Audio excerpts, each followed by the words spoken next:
Makeup and we're live, but I feel the need to tell everyone because, I went camping and now I can't find my makeup. So I am live like this today, ladies and gents. See, that's another reason to not go camping, in my opinion.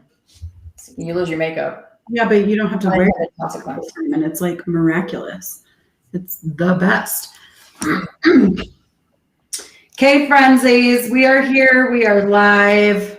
Today we are talking about crazy stuff that we are seeing happening out there in the world, in the Facebook land, all over the place. Lots of agents posting some pretty crazy stuff about like, hey, I thought about this wonderful creative idea that I think I'm going to put inside my offer because I think it's crazy and very creative. And we're all sitting here going like, if you know what you're talking about, this is like definitely borderline illegal or like full-blown illegal. So today we're going to talk about some of this stuff that we can't do in our contracts, guys.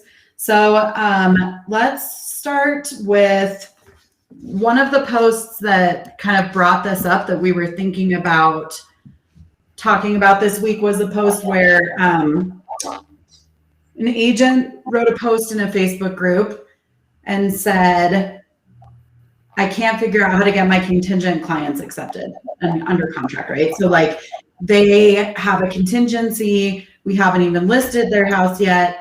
They don't want to put their house on the market until they're under contract on something else, but I cannot get them accepted on a house.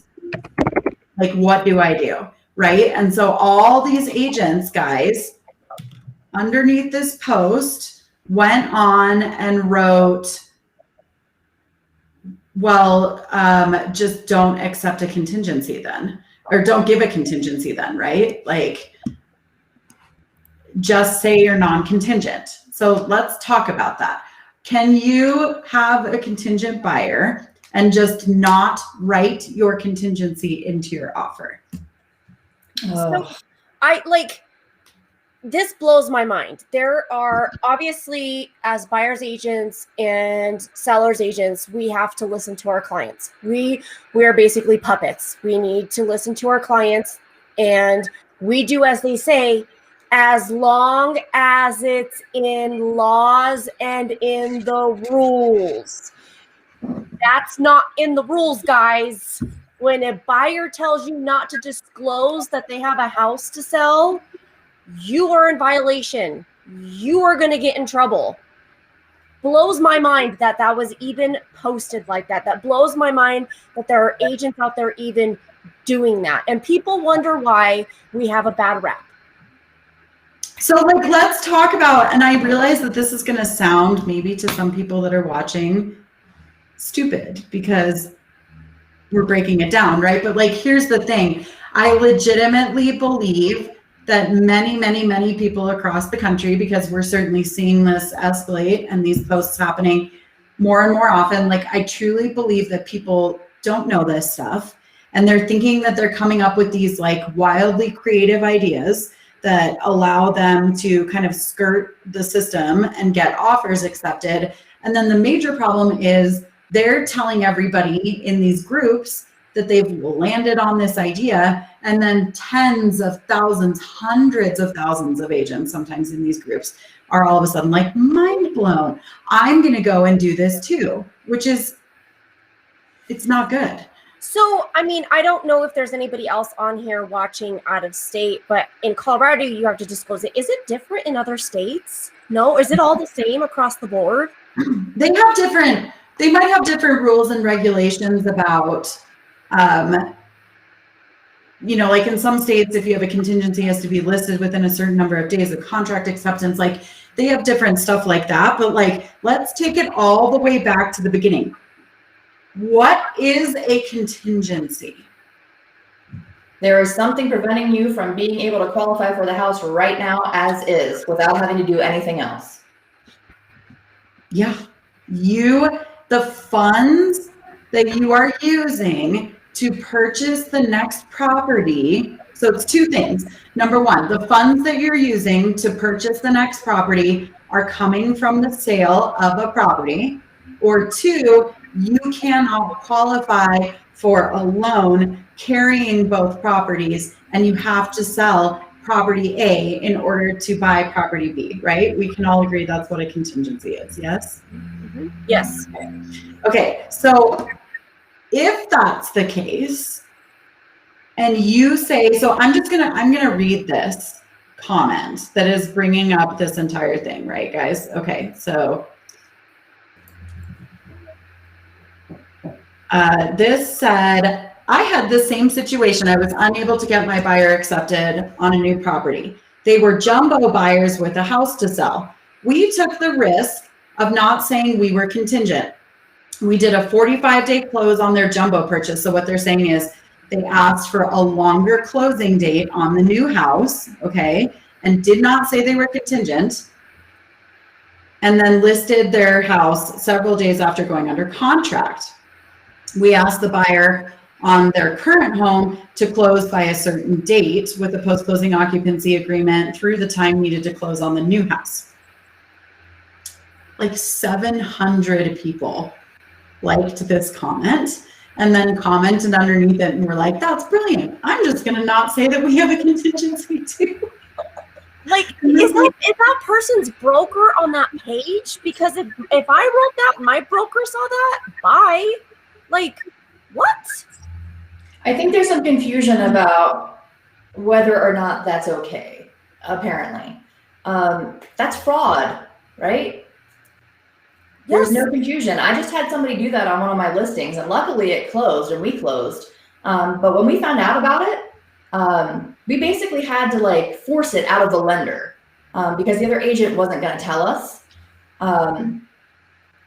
You're putting everyone in a really bad spot, okay? So my seller is now reporting not just that agent, but also the lender to Dora.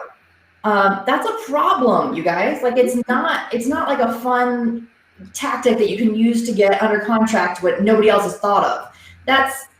That's illegal. You're lying on a legal. Yeah, you're lying on a legal contract. What is? There's no gray area. It's black and white. You're doing something wrong, and you're gonna get called on it immediately. Like the second someone finds out, I don't care what relationships you've built in this business, you're going down, and it's gonna happen fast. And you're never gonna be able to live it down because there's gonna be a list of people like you that people keep. I don't care what the market is. I think the part that really bothers me is that we as real estate agents are out here practicing law, right? Like we're out here literally practicing law on these real estate contracts. And I don't think that most real estate agents understand the actual contracts that we're writing, the ins and outs of them, and that there are real life legal ramifications for how you write contracts. And that to me is the scariest part right now about this business.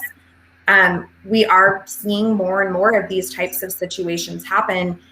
And I don't know how we get people to understand how serious this is when you lie on a legal contract. So let's talk about like disciplinary action, the big scary stuff that no one ever wants to talk about. Later in the season, we're doing a whole series on places where agents inadvertently get in trouble in their personal and their professional lives. And we have a real estate attorney that's going to come and talk to us about this stuff. But you are executing a legal document with your own signature, and you are telling your clients to execute a legal document with their signature on it. They have to be telling the 100% truth. Otherwise, there are very serious legal ramifications for both yourself as a licensee and your clients. You should go through and read your contract. I know what those ramifications are in Colorado.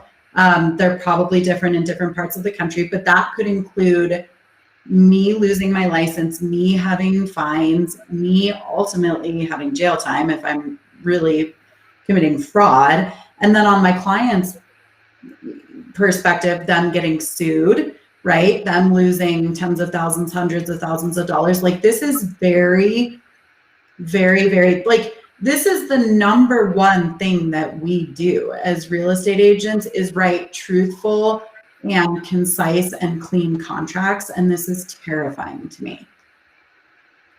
I just want to know, like, what would really happen if that agent, like, I want to know if that agent's gonna end up getting in trouble. Let's be real.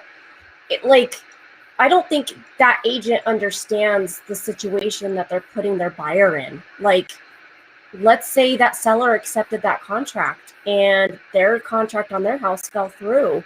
What are you going to tell your buyer now? You now probably can't get the earnest money back. You are going to be caught in a lie where you could probably get sued. Like, why would you do that to your client? Why would you advise your client that? That just, again, it's another one of those, it needs to be harder to get your real estate license. I think people are trying to figure out a way to come out looking like a hero to their client, and they just don't know how to do that. And unfortunately, when people get desperate, they do unethical things and illegal things. And I think that this is how it's manifesting itself in this market. Yeah. Yeah, I mean, that's exactly what's happening. And we are all in it. We are all struggling, guys, but that is not an excuse for, okay, so you get that one contract accepted and then you see that that works and then you make that practice in your business going forward, and you will get in trouble for that at some point. The issue in real estate is that we are in a self-policing industry, right? So people only get in trouble, or people only have ramifications for their real actions if we as the agent report them or as the client reports them. And it's pretty rare that actually ends up happening. Like the Real Estate Commission here in Colorado, 95% of what they deal with is not offenses that are actually like affecting somebody. It's just agents swiping at each other, or somebody got mad and reported a complaint against somebody. It's rare that this type of stuff actually gets reported, because what usually happens is like what Angela said, they end up closing the deal and then you have short-term memory and you kind of forget about it. But this is an unacceptable practice to adopt in your business. Lying on legal contracts. And like Kristen said, if your clients ask you to do it, no, absolutely not. And you definitely cannot be suggesting this to your clients. It's insane. I mean, I tell my clients at the time of buyer agency agreement and at the time of listing agreement, I tell them, look, I am your puppet, but at the end of the day, you could tell me what to do, but at the end of the day, I still have to go by the laws and the rules. And if what you're suggesting is going to be outside of those lines, I'm sorry, I can't do it. And if that's the case, I'm not the agent for you. Like that, like, it just blows my mind that that's not even disclosed up front. And it just makes me wonder is this person have lack of education, lack of hand being held? Like this is where getting everybody into our industry is not cool. It's not cool to be a realtor. It's not, guys. We're practicing law. We're dealing with buyers and sellers. Hundreds of thousands of dollars are on the line here. Shelter with families is on the line here. You can't just think it's cool to get in the real estate business and fill in the lines and go from there. You actually have to advise your clients. You actually have to do it within the laws. And I think our industry needs more protection, and I think our industry needs more education. And I think our industry needs more hours to get your real estate license, not just book hours and test hours. It needs to be in-field hours. That's what happened.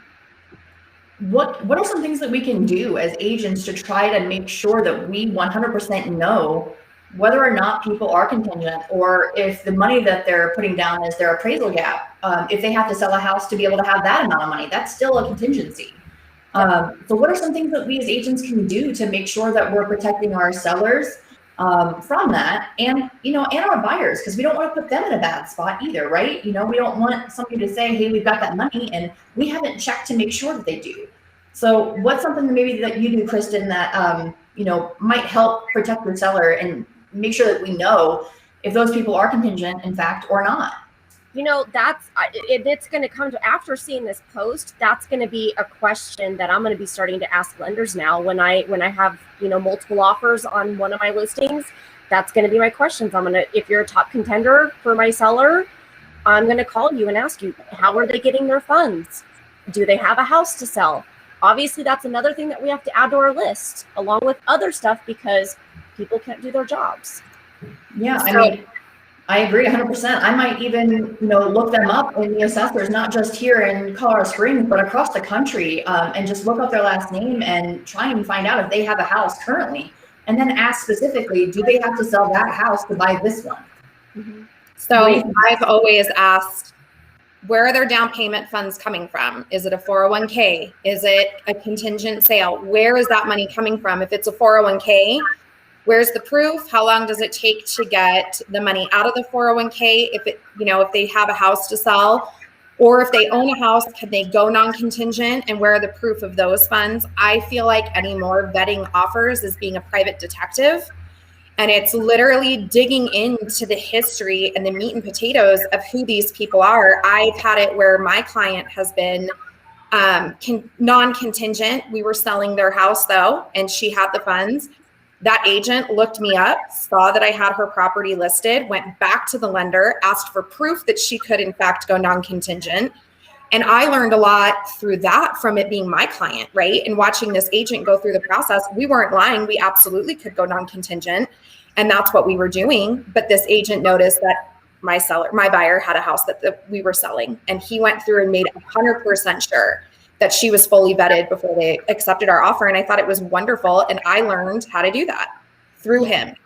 So we have a list of like 5 pages long worth of vetting questions that we send to lenders pre-contract acceptance. And if you would like that list, you can comment here or message one of us on Facebook and we'll get it over to you ASAP. But we basically ask these lenders to bend over and we shine a flashlight up their butts, because this list has been compiled worth of 20 plus gabillion years with all of us together. All of these crazy things that we've seen come up. And like Kristen said, we're adding to this list every day, right? Because every time something causes a hitch in a deal, then we have to add it on there, right? So it is, it's interesting to me, like I've used this list for probably 15 years, I add to it, but sometimes agents will be like, well, I'm not going to ask the lender this because the lender won't answer it. If I'm vetting multiple offers against each other and I have one lender that won't answer these questions and one that will, I will absolutely suggest that my client go with the lender that will answer the questions. And these are not proprietary questions. They're not questions that are unanswerable. But that right there gives me a huge vibe for whether the lender has actually reviewed their credit file or just gave them a bullshit pre-approval letter, pre-qualification letter, and also how well this lender knows their business, right? And how easy they're going to be to work with. So I would highly suggest that you start asking these questions of every lender. People, yes, everyone who's asking, we'll send it, we'll post it in the comments. But I mean, basically, yeah, that is on there. Are the funds for this coming from the sale of another property, right? And here's the thing, you should send that list in writing. It should be an email. I can't tell you how many times, it just happened to me twice this weekend. A lender will call me back and want to talk to me on the phone about it. That's really great and wonderful, but I want your responses in writing, because when it comes 3 weeks down the pike and you said this, I want it to be written that you said this. So, we've talked on this show a lot in the last couple of weeks about what your real value proposition as a real estate agent in this market is. It is not the fact that you can put the house on the market and sell it for $1 billion. Anyone can do that. Right now, the real value of you as a listing agent is this. It's making sure you're betting the ever living hell out of people and making sure that we get things done right and they get to closing. So we just posted those in the comments for you guys. It's there. Ed Brady has a question. So he says, okay, I have a question for you. I'm a portfolio lender. Hang on, I can't read this while I have it I can't read it while it's up on the screen, so I'll just read it to you. I have a question for you. I'm a portfolio lender, and we often qualify borrowers at the same time for both a bridge on their existing home to get their down payment out and a new primary mortgage on their new home. That way the buyer doesn't have to sell their existing home to get their equity out. However, technically the bridge has to close first in order for them to get the down payment. We approve the loans up front, but they have always closed. Is that considered a contingency? I don't write the contract, so I wasn't sure how that worked. So that's a brilliant idea. First of all, Ed, do you work across the US or are you just here in Colorado? I don't know the answer. But so if you don't know what a bridge loan is where a lender takes the equity from house A, their current house, and pulls it out and bridges it into house B so that the closing on house B can happen without the closing of house A. So would you guys consider that a contingency? I don't know if it's considered a contingency because technically you don't have that house to sell and the lender has already approved it and said it's good. Where the disclosure comes into play is what type of loan is it? I feel that the buyer's agent should have to disclose that to the listing agent saying this is a bridge loan, heads up. And every bridge loan offer I've gotten has been disclosed in the lender letter and the contract. And anytime I do a bridge loan, we close the bridge loan prior to starting to look for a house. So then I don't think that it does need to be disclosed because we have the cash, right? Like We're no longer working through that process. So I think it just depends on what you've done and how you're doing it. Yeah, how far along you are in the process. And I feel like if you have to still start the process on a bridge loan, then you're definitely contingent. You need to disclose that. But I think it comes down to anything. We as agents need to disclose what's going on and keep people in the loop and communicate with the other agent. I think it comes down to the definition of cooperating. You're a cooperating agent. Like, at least tell us what's going on. And while you might not get this house, you will always get, respect for at least being honest. And when you submit another offer, at least we'll remember that kind of thing. Like, but be honest about it and just tell us what's going on. Well, and that's the thing. Like, we get, you guys, we are not sitting here preaching or judging. We understand how rough this market is. And I can completely understand not even like maliciously doing things outside of the box, just thinking that you've landed on some idea that's going to get you ahead of the competition. And it might win. You might win this time. And then you might very well end up in court. And you might very well lose your real estate license and cost your seller or your buyer tens of thousands of dollars. And that's not a risk that I am personally willing to take. And I really don't think any of you guys are either. It's crazy. Annette says, I bought a house with a bridge loan in the past. You could end up with 2 homes if you don't sell the first one, but it works smoothly for us. And in this market, I don't think that's an issue. We know how quickly houses are selling. There's lots of programs out there. If you guys are agents that are watching, tons of like Knock is out there. Orchard is out there. There's people like Ed. There's tons of stuff out there for buyers right now to bridge their equity and go into a new house. I do the same as Jess. We close the bridge loan before we start looking. And then no, we are not contingent. But you need to know what makes contingent and not contingent. And you need to know how to vet that out when you're looking at an offer. What are some questions? Moving on to another post that we saw this week in real life. So this one said, highest or best offers aren't always about money, but also about the terms of the contract. Find out all of your other outs as a buyer inside your real estate contract so you don't have to write a contingent offer. In Texas, there are 35 other outs of a contract besides a contingency that you can use if your contingency doesn't sell to get out of the contract and get your earnest money back. Creativity is key. So how do we feel about that? So basically what this agent is saying, and then again,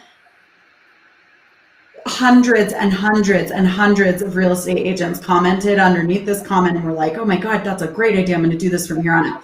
So basically what this agent is saying is, let's say that I have a contingency, but I'm no chance of getting my contingent offer accepted. I'm going to write it non-contingent. And then I know I've got an out of the contract at appraisal, at inspection, at title, at whatever, HOA, So I just know I have 35 other outs of the contract if my contingency doesn't sell. But you have to prove that out, though. That's the thing. Like, let's say you go under contract not disclosing that you're contingent on your house selling. Your house doesn't sell, and now you're screwed. And now your agent's going to tell you, oh, we can back out of because of loan terms, or we could back out because of this. Well, okay, where's the proof, Mr. Buyer's agent? I want to prove that you can't buy this house. I want to talk to your lender. And then at that point, the lender's going to disclose, well, they had a house to sell. You're in trouble. You guys can still get out for sure, but we're keeping your earnest money now because you put us into a contract that we didn't know the full terms of. And had we known the full truth, we probably wouldn't have gone under contract with you, right? Like that is the case. But also you lied on a real estate. So listen, here's the deal. And I believe this very truthfully. We have been, for the majority of my 20-year career, and I believe generations of other real estate agents before that, in a pretty nice, non-contentious real estate market. Regardless of market, agents have been able to get along, buyers and sellers have put up with whatever we tell them, and things have been fine. I truly believe that like 2022 through probably 2024 will be the years of the lawsuits, because this is different now. Agents are hungry, they're starving, they're fighting, they're complaining against each other. Buyers feel like they're overpaying. Sellers feel like they're getting taken advantage of. It is very litigious and very contentious in this market right now. You have to go back to that in your brain. Like, I don't care if you're going to get out and get your earnest money or not get your earnest money back. You lied on a legal contract, and you had your clients lie on a legal contract. And at some point, whether it's the general public or its agents, someone will get sick of this and action will start to be taken.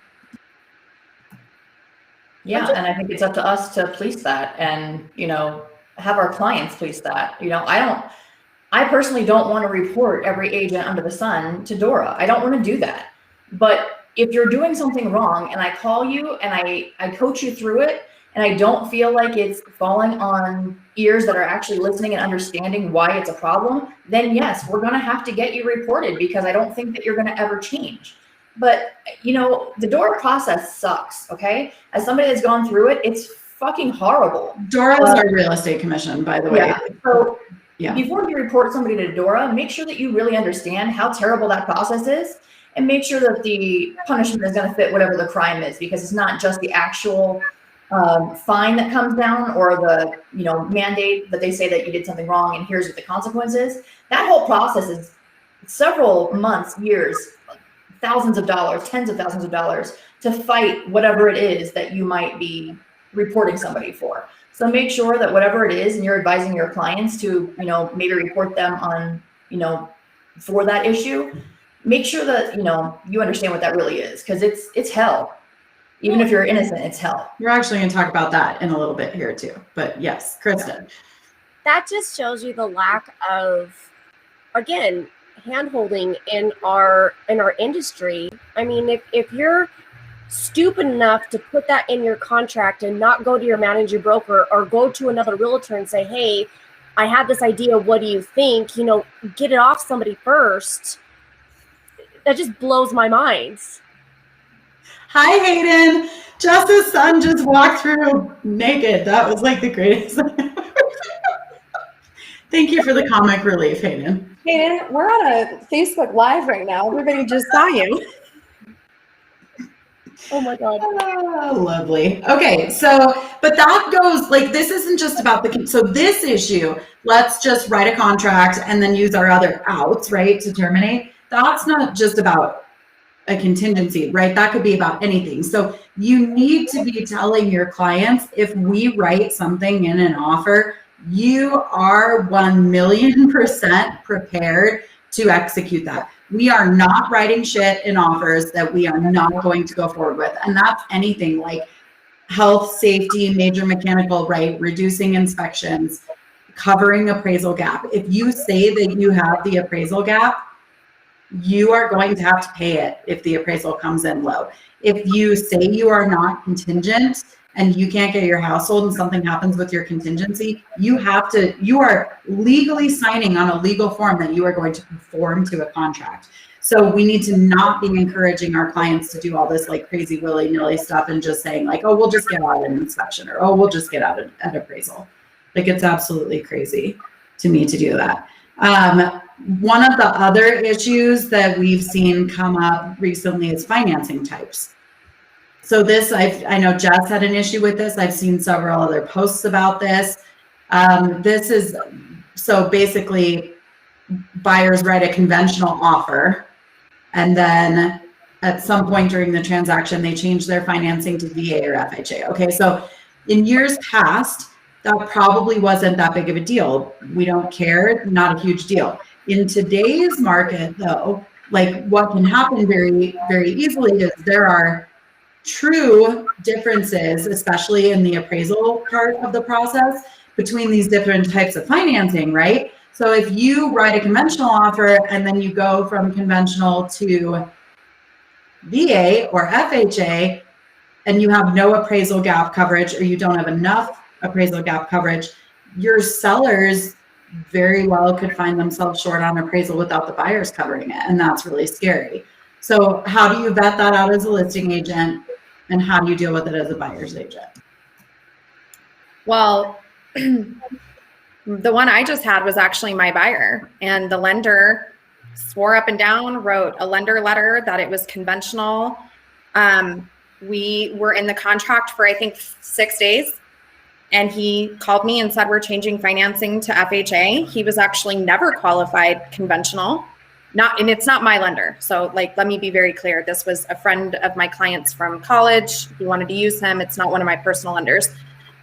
He had never been approved conventional. So this lender had lied on our lender letter merely to get the offer accepted. The problem in our case was our seller was a lender, and he was livid that we were trying to switch financing. So what we ended up having to do was we increased our appraisal gap coverage to the entire appraisal. We had to guarantee, and I had to send over proof that we did in fact have the funds to do this. And we ended up closing and everything was fine. But we had a lender as a seller who was livid. He could have easily said, and the whole reason they took our offer over the other one was because we were conventional. Like it definitely felt like a bait and switch. And this lender lied to me. He lied on his lender letter. He lied the whole way through the process because he knew that this would help his clients, and it did. And you know, it ended up working out. But what if it didn't? What if it didn't? We could have all been sued because I wrote a contract that was full of shit. But unbeknownst to me, right? Like I didn't know we were full of shit. Right. And then on the flip side, I recently had a listing where the same thing happened, but the agent didn't tell me until after the appraisal was completed. So we were under contract as conventional. They went ahead and did the appraisal. And then after the appraisal told me that they were flipping to FHA, which we didn't even have an opportunity. Like, let's say that appraisal came in low and we decided to terminate. At that point, we would have had to continue with either cash or conventional offers only so that we weren't stuck with that low FHA appraisal. So now, again, we learn, we ebb, we flow, we have to change things. Guess what? Now the appraiser calls me. What's the first question you guys think I ask him? What type of appraisal are you doing on our property? Because the appraiser has no idea. He's just doing his job. And so if it's been ordered FHA and we're under contract conventional, I need you to not go out to the property right now. We'll give you a call back when you're allowed to go.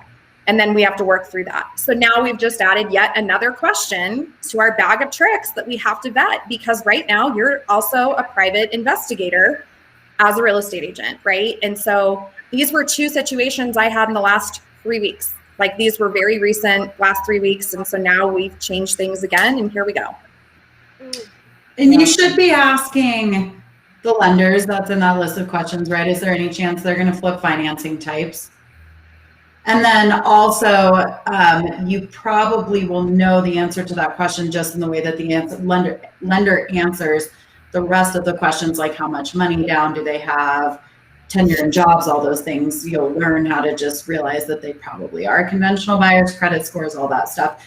As a buyer's agent, don't forget, you need to be having conversations with the lender very closely before you're writing offers for people. I mean, I've had clients where they're like, oh yeah, we're conventional. We have 20% down. And then I call the lender and they're like, I don't think that they understand what that means. They're definitely not. They're like down payment assistance, right? So you need to also be vetting what you're being told. Obviously, hopefully most of your clients work with your preferred lender, but definitely be making sure that you know what's going on the buying side before you're writing offers for them. And maybe if there is a chance that they're on the line and something might be changing, you mark multiple types of financing in your offer. You write conventional and FHA, or FHA and VA, so that if they change, it's in the contract and you don't have to go back to the sellers for additional permission, right?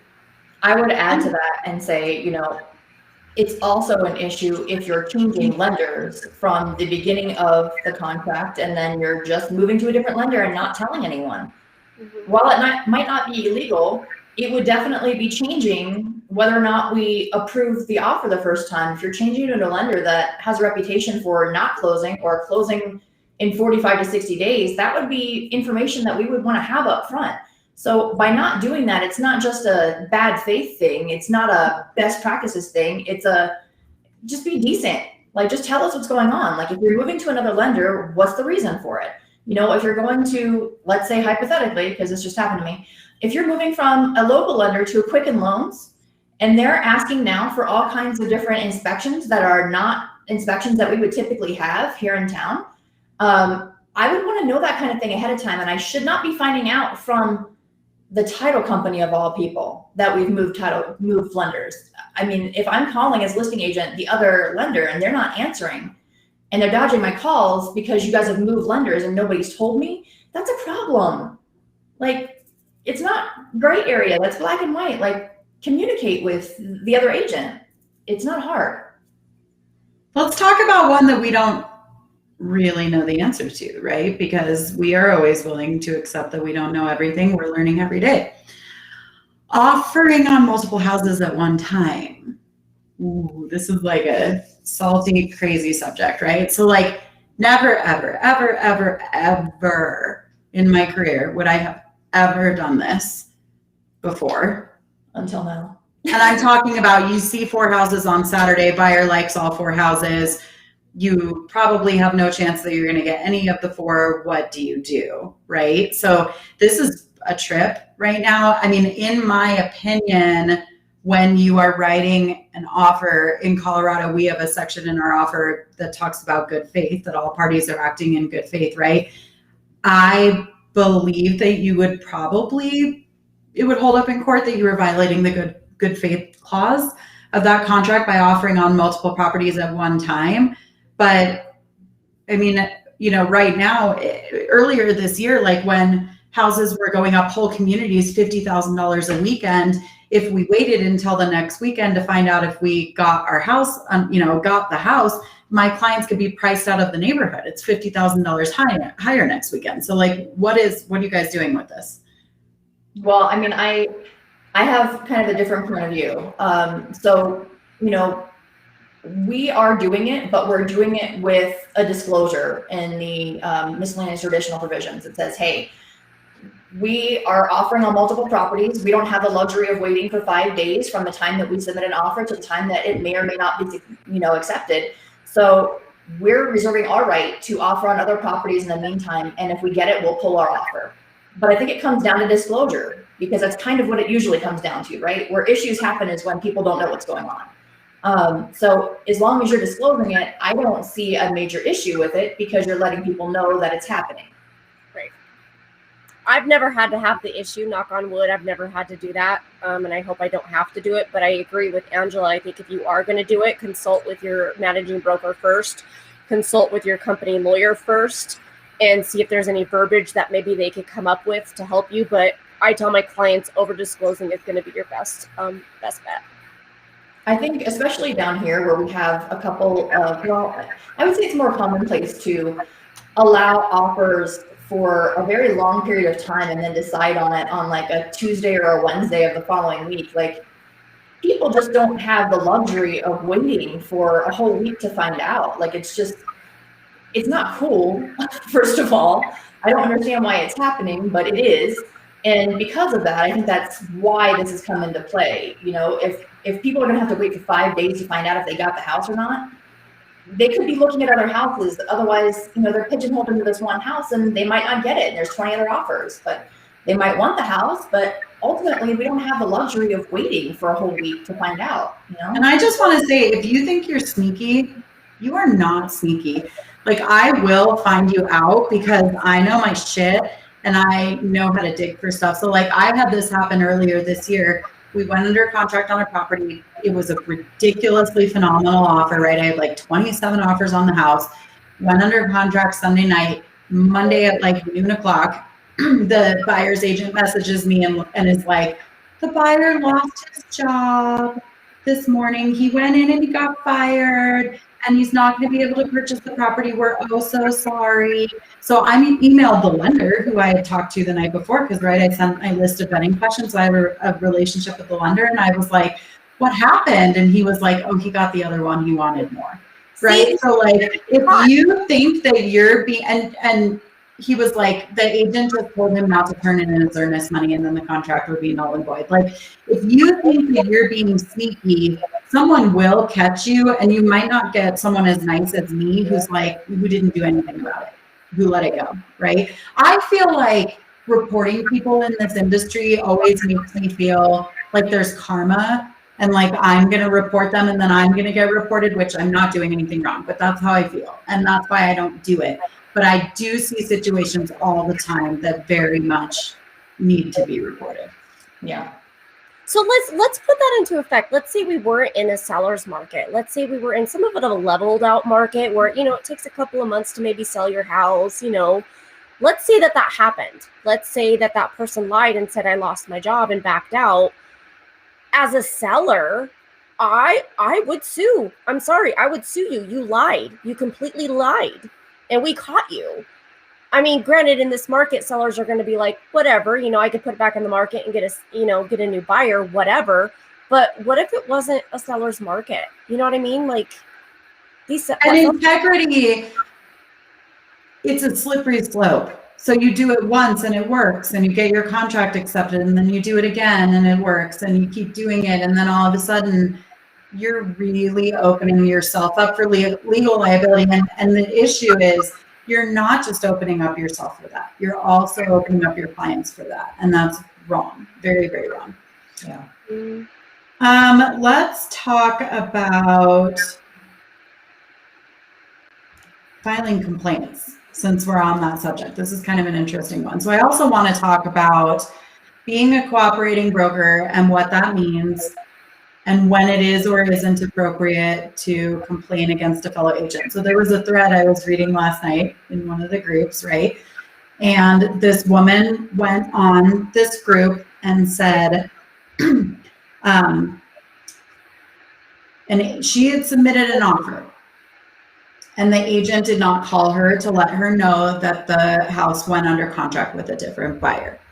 So she made a complaint to the real estate commission and to their board of ethics that the guy did not answer the telephone and return her phone call. He only sent her an email, and her clients did the same. Clients made a complaint in both places as well. And then she went on Facebook and gave his name and the city that they're in and was talking about how hideous and awful he was because he didn't answer the telephone and he's a terrible agent. And then he was very upset by the reviews. They wrote negative reviews on his social media profiles.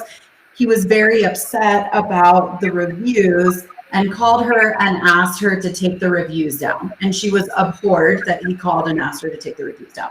So like, let's talk about who's actually in trouble here for things. Does that listing agent owe any communication to the buyer's agent? No. Unfortunately not. Is it shitty? Yes. Does it suck? Absolutely. But they don't have to answer their phone. They don't have to answer you. They don't have to text you. They don't have to do shit. But let's be real. Going on somebody else's business page and writing a negative review because you're pissed off at them. That's an ethics complaint. You should lose your license, period. Right. Like, so here's the differentiation. This is what's crazy. As real estate agents, we owe our uniform duties of service to our clients and our clients only, right? That does not include other real estate agents. Now, am I telling you that you're not a douchebag if you don't answer correspondence and don't do all of this stuff? You're a douchebag. Sorry. You should have better business practice than that. It's disgusting. But it's not against real estate law and it's not against ethics. And the real estate boards across the United States right now are slammed by complaints against other agents going, he didn't call me or he didn't call me fast enough. He doesn't owe that to you. He never owes you a response. Her, on the other hand, disparaging a fellow real estate agent online by writing negative reviews and then going and doing it on Facebook, that's an ethics complaint. You can't do that. But if for some reason your client was pissed off that they didn't get any response on their offer, and then we find out, you know, a month later that you double-ended the deal, and it was for less than we offered, then we have something. You know, there's always like, the problem is with social media, there's actual accountability. And it might come from your client. It might not, it shouldn't come from you. It'll probably come from your client though. If your client can find that agent, they're going to get pissed off and they might even make a review. And I've had some do that. And unfortunately, you know, like if we can't get a response as agents and our clients get frustrated, that's their only outlet. Is it always the right thing to do? No, but sometimes if that's their only option, they're going to do it. So just know that if you have reviews available and you're not responding to offers, that there might be some accountability that you don't expect. Well, and it comes from grace again, guys. Yes, it sucks being a listing agent right now, and it sucks being a buyer's agent right now. It sucks on both sides. We put a listing live on Wednesday, and my phone was blowing up this weekend. Full disclosure, I was with my family all weekend. All weekend, I was with my family. My phone was blowing up. I was getting rude text messages. Why are you not answering your phone? Who else is on your team? Can't they answer me? No, at night after 5 o'clock, when I'm done with my family and my family events, I will then call you and have a discussion with you. I get it, guys. It sucks to be a buyer's agent right now and you want instant gratification right now in this market. Properties are flying off the market. I get it. But all of the instructions for my listing were inputted in Showing Time and were in the MLS. Everything from A to Z, it was in there. Other questions can be answered after I'm done with my family. What if somebody's injured? What if somebody died? What if I was injured? Have some grace. Let's be real. And go back and read what what makes an ethics complaint. And what makes a real estate commission complaint? Part of the reason, like we all get frustrated as agents that we feel like they don't go after the people who are actually doing bad things. The reason for that is they are so freaking inundated with bullshit. Like, he didn't answer his phone. He said the word fart to me in conversation. Like, they're so inundated with bullshit complaints that they don't even have time to go after the real stuff. So go and read before you are submitting something against somebody to make sure that it even qualifies. Do not go online and disparage your fellow clients or real estate agents. Like, why don't people know this stuff? Well, I think that they don't understand how to make a complaint. You know, if you're going to complain, an ethics complaint to your local, realtor association, you're going to need to know what statute of the ethics code that they actually violated. So maybe peruse that before you go ahead and just send one. You're going to need to actually be able to speak intelligently about what they actually did wrong first. So otherwise you're going to look really dumb. Yeah. Did we lose Jessica? I can hear her. Oh. Yeah, I can. You said you filed both complaints recently? Yeah. Yeah, but that's like 100% exactly what I'm saying. Everyone feels like that right now. They've had it, they're done. And so if you aren't doing what you're supposed to be doing, then people are going to start complaining against you. Like, that's a problem. You're going to start getting in trouble. Anyone have any comments about other stuff that they've seen in the last couple weeks that they feel like we should talk about? crazy stuff wise. The other place that I'm seeing a ton of problems coming up right now is post-closing occupancy agreements. I don't know about you guys, but I feel like PCOAs, so those are rent backs. That's what we call a rent back in Colorado. I feel like those are causing a ton of problems because they're not spelled out clearly enough. Who does what, who does when. We're not taking deposits. We're not cashing deposits on things. I feel like those are causing massive amounts of problems right now. The other thing, and I've seen this out there a whole bunch too, let's talk about who knows how long you are allowed to have a rent back on a property with your buyer until it has to become an investment property. So there's And the loan type. well, hold on. Well, yeah, I was gonna say there's rules with VA and FHA. Tell me if I'm wrong. I'm not a hundy on this, but isn't it you have to occupy the property with FHA or VA within 30 to 60 days? No, what is it? 60. 60 days. Yeah, Okay. 60 days. So you cannot, your buyer, a buyer, cannot rent a property back for longer than 60 days without the lender having it need to be an investment property with a different type of loan. So like I saw an agent out there a couple weeks ago and I was shocked. He posted on his Facebook page, like if anyone's scared about selling because they're worried that they won't be able to find something, you can put your house on the market, sell it, and get a rent back. And you could stay in it for like a year if you wanted to. And all these people, I mean, public, who were very like interested in knowing this because that is their number one fear. Like if I sell, where do I go? They were all going underneath and commenting like, so you're telling me if I wanted to stay in my house for 2 years, that would be okay? And he was like, yeah, absolutely. So the answer to that could be correct, but the buyer after 60 days would have to purchase that as an investment property, and you would have to have an actual lease in the state of Colorado. And I believe that this is nationally. A rent back or a post-closing occupancy agreement can only ride with a contract for 60 days. Otherwise, you have to have an actual lease. and you need to know what kind of loan it's going to be, because a regular, like a 5% down conventional is not going to cut it. It's going to need to be 25% down investment, because otherwise it's not, you're going to have to be a non-owner occupied, because you're not occupying the property. On a VA and FHA, well, at least a VA, your intention at time of closing is to owner occupy that property. It's not for you to have it as an investment property. So if you're buying that and it is an investment property, you're not buying it on a VA loan. It's not happening. So it's going to change a lot. And it's loan fraud, just so you know, if you're doing that. And yeah. Yeah. And a lot of times situations come up where, clients throw their hands up, agents throw their hands up, and they're like, well, the lender said it was okay. Well, I'm not going to be a party to loan fraud. I actually had that happen at the end of the year last year. I had clients who couldn't qualify, brought in a co-signer. They had, their qualification was so far off that then it ended up being the co-signer had to be the only one on the loan, right? So instead of being a co-signer, he was purchasing it for them, but he lived in Florida and they were doing a VA loan. And I said to the clients, you can't do a non-owner occupied VA loan. And the clients were like, well, the lender said it was okay. So I called the lender and the lender was like, yeah, we're just going to underwrite it. We don't care. And I was like, well, I'm not going to be a party to mortgage fraud. I'm sorry. Yeah. Oh my No, God. I mean, it's like when we were in the new build times, Lindsay, when people would always come in and say, hey, can I buy the model home? And then the builder leases it back, but I'm going to use my VA loan.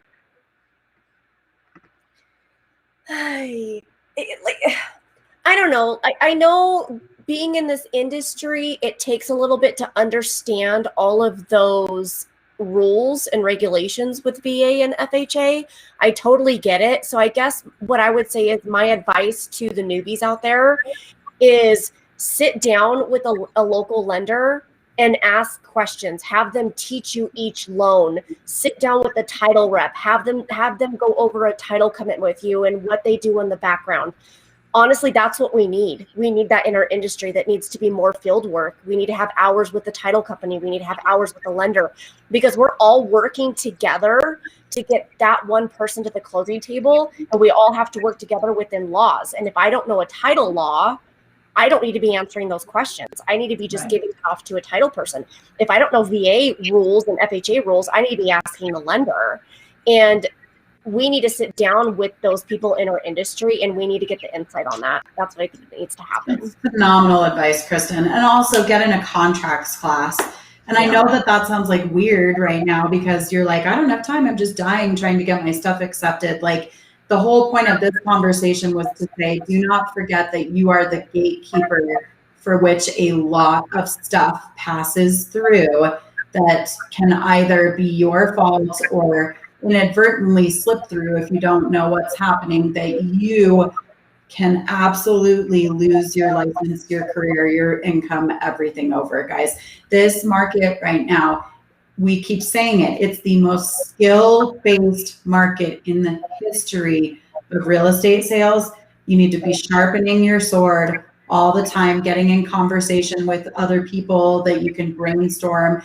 If you are not at a solid brokerage that has a solid broker and an attorney, this is not the time to be floating around independent by yourself without help. You need to be somewhere that has help for you if you don't know how to help yourself, and go back to the beginning. Because I really, like I said, I really do feel like real consequences for this stuff's going to start coming down the pike sooner than later. Yeah. Right. Annette says, I totally agree with at least a minimum education about title, mortgage lending, et cetera. Yeah. And like I said, this is tough right now. Like, your instinct is to be like, I can barely breathe just doing the job. Like, I don't have time to sit down and deal with all this other shit. But you need to make time, especially if you're newer in this business, because if you don't do it now, you're never going to get that base. And I don't want people getting in trouble.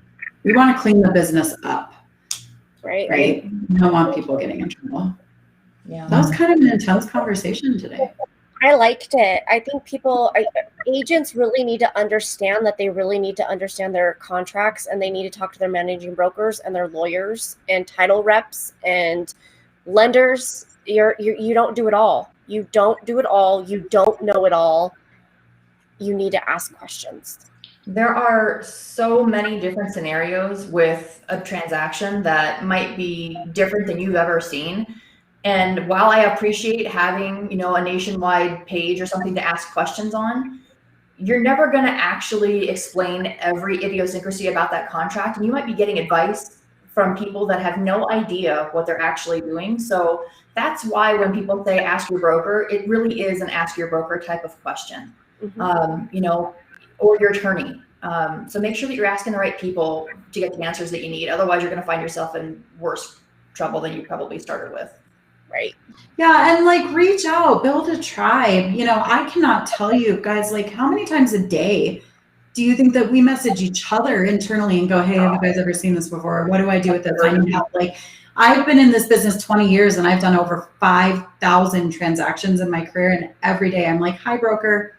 Yeah. Hi, lawyer. Hi, Jeff, Angela, and Kristen. What do I do? It changes all the time. So like, build that tribe around you, a good broker, a good mentor, a good attorney, a good friend that you can ask questions to, because you really need it. It's really scary to be out there alone on an island right now. And I think it's dangerous, personally.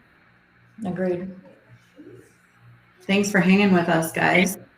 Thanks, guys. That was fun. So we will see you next Tuesday at 10 o'clock. I don't know what that dance was. It was like half the.